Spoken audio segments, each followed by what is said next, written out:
আসসালামু আলাইকুম। আসসালামু আলাইকুম। আমরা একটা পেট্রোল পাম্পে আছি, এটা গোপালগঞ্জে পড়েছে। তো অনেক ভালোই ভিড়।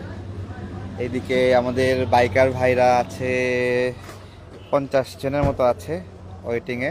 50 জন হবে না? তো তেল একটু একটু করে দিচ্ছে। হ্যাঁ,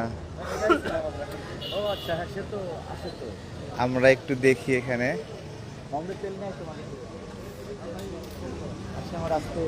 কেমন আছেন?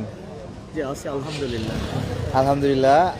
আমরা আছি নিগি এলপিজি ফিলিং স্টেশন। এখানে পেট্রোল, অকটেন এবং এলপিজি, তাই না? ডিজেল, ডিজেলও আছে। হ্যাঁ এলপিজিও আছে। তো অনেক ক্রাইসিসের মধ্যে একটু একটু করে তেল দিচ্ছে। আমি দেখছি 100 টাকার তেল পাচ্ছে আমাদের বাইকার ভাইরা। 200 পাচ্ছে, 200 300 পাচ্ছে, মানে সবাই পাচ্ছে না। তাদের জন্য ট্যাঙ্কিতে যার খালি আছে হ্যাঁ, তাকে 200-300 দিচ্ছে, যার ভরা আছে তাকে 100 টাকা দিচ্ছে। ও যার ভরা আছে তাকে 100 টাকা দিচ্ছে। চেক করে করতেছি আমরা। চেক করে দিচ্ছেন। হ্যাঁ, যাক, অনেক ভালো। তো এটা তো একটা সেবা, তাই না? কেমন লাগতেছে সেবা হিসেবে প্রবাস করতেছি। জীবন বাদ দিয়ে ব্যবসা? আমি ঠিক এই মুহূর্তে ব্যবসা করতেছি না, দুর্যোগে মোকাবেলা করছি।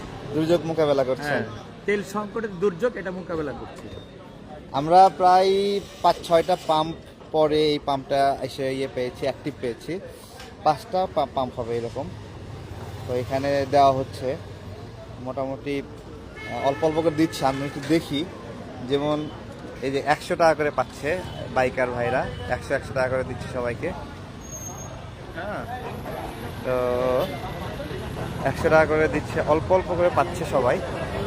এটাকে হালকা রেশনিং করা হচ্ছে যে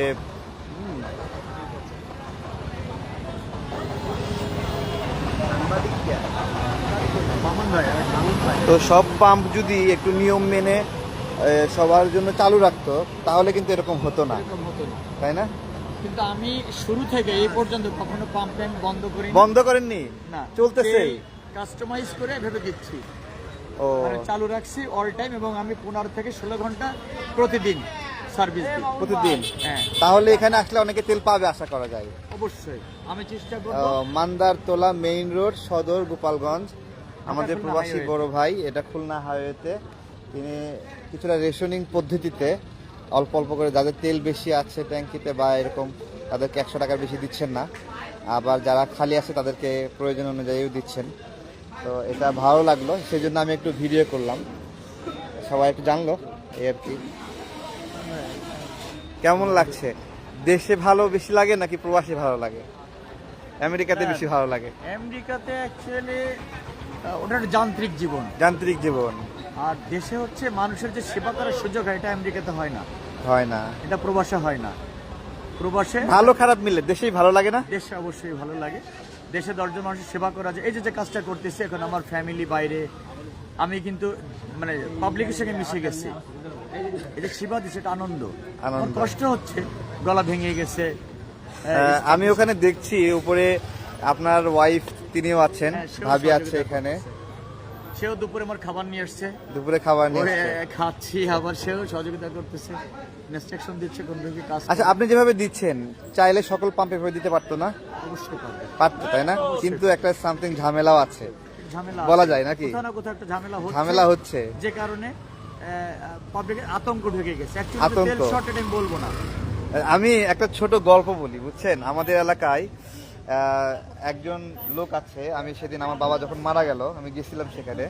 তো সেই লোকের বাসায় গেছি। তো তো সে আমাকে দেখাচ্ছে, বলতেছে, তারেক ভাই, এই যে লবণের প্যাকেট দেখাচ্ছে একটা, বলতেছে এটা কত তারিখ উৎপাদনের ডেট দেখানো।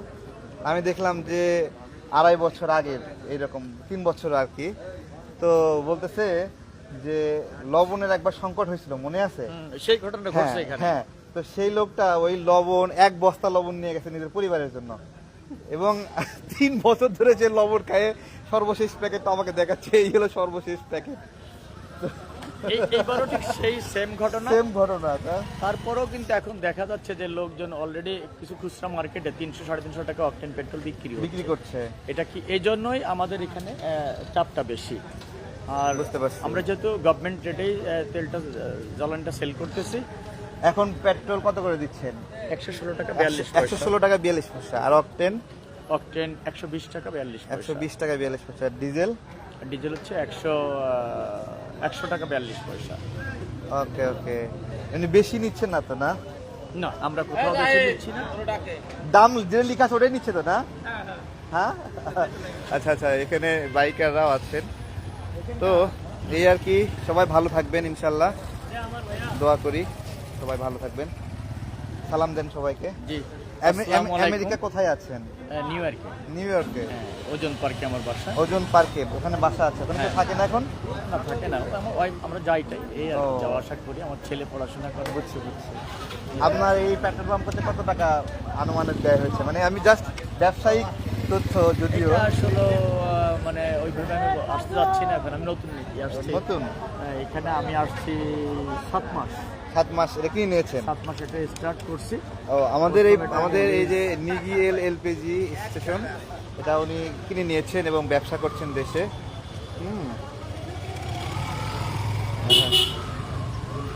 দেশ ব্যবসার জন্য উপযুক্ত মনে হচ্ছে? বাংলাদেশ ব্যবসার জন্য ভালো। ব্যবসার জন্য ভালো, ব্যবসার জন্য ভালো, তবে যেখানে মানুষ আছে সেখানে ব্যবসা হয়।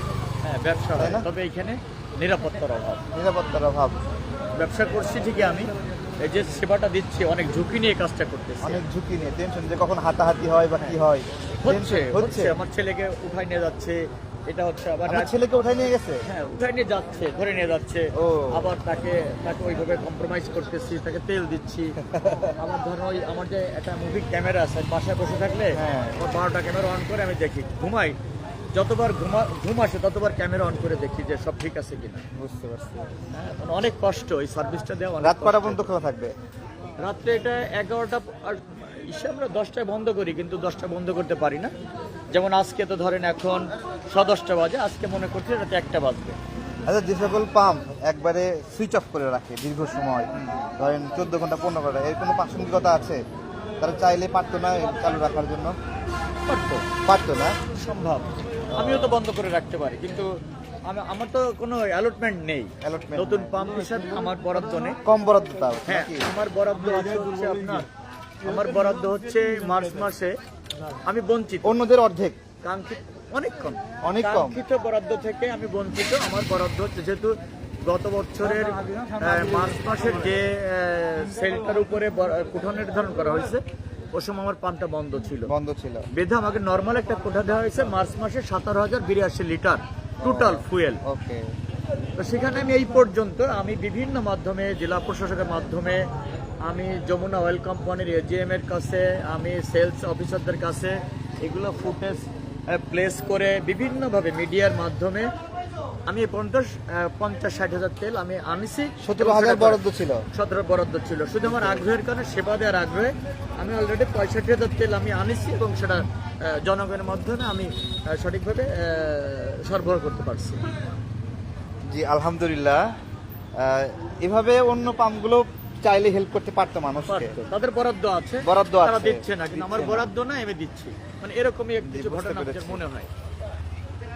তো ভালো থাকবেন সবাই, বিদায় নিচ্ছি। এই যে আছি, উপরে আছে ভাইয়ের ওয়াইফ আছে এদিকে, আপনার হলো তিনি দেখছেন, তদারকি করছেন। সবার জন্য শুভকামনা। আমি একটু জাস্ট এখান থেকে একটু ভালোভাবে দেখা যায় না, সবাইকে একটু দাঁড়ান, একটা সেকেন্ড। আছে ম্যাডাম এখানে আছেন, হ্যাঁ। তো এই যে ভাইয়াও আছেন এখানে, উনি আমেরিকা প্রবাস জীবন ছেড়ে ব্যবসা করছেন বাংলাদেশে এখন। শুভকামনা ভাইয়ের জন্য। আসসালামু আলাইকুম।